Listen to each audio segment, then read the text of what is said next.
দুদিন বাচ্চাদের ডিম সিদ্ধ বিতরণ আমরা করব।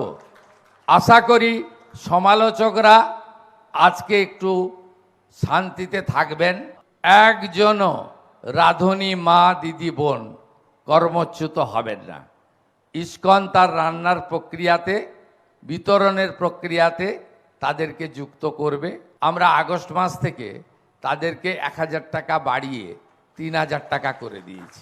থেকে শুভেন্দু অধিকারী ঘোষণা করেছিলেন যে ইসকন মিড ডে মিল এবং মিড ডে মিল নিরামিষ হবে, তবে থেকে বিজেপির আইটি সেলে যে সমস্ত অতৃপ্ত আত্মা আমাদেরকে বুঝিয়ে গেল, বড় বড় থিসিস লিখে গেল যে ডিমের থেকেও বেশি কিরকম রাজমাতে আর পনিরে প্রোটিন পাওয়া যায়।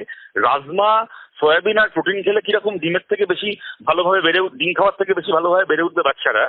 তাদেরকে এখন আবার ওদের গত 1.5 মাসের এই সমস্ত দলিলপত্র ছিঁড়ে ফেলে এখন আবার ডিম যে ফিরে এসছে, এইটা কত বড় মাস্টার স্ট্রোক তাই নিয়ে রচনা লিখতে হচ্ছে। না, সিদ্ধান্ত তো রোল ব্যাক হয়ে গেছে। ডিমটা তো ওনারা বাদ দিয়েছিলেন, ওনাদের তো বলতে হয়েছে ডিম ফেরত দিচ্ছি। আমরা বিধানসভায় বলেছি, বিধানসভার ভেতরে বাইরে পার্লামেন্টে আমাদের নেত্রী বলেছেন, তো ওনারা তো ডিম ফেরত দিতে বাধ্য হচ্ছেন। প্রথমে তো ওনাদের নেতারা বড় বড় কথা বলছিলেন, ডিম ছাড়াও কি কি মেনু আছে, তার পুষ্টিগুণ কি কি আছে, এগুলো ব্যাখ্যা দিচ্ছিলেন। শেষ পর্যন্ত বুঝেছেন ওরা ভুল করছেন, তো ওনারা ডিম ফেরত দিয়েছেন আমাদের চাপের মুখে পড়ে।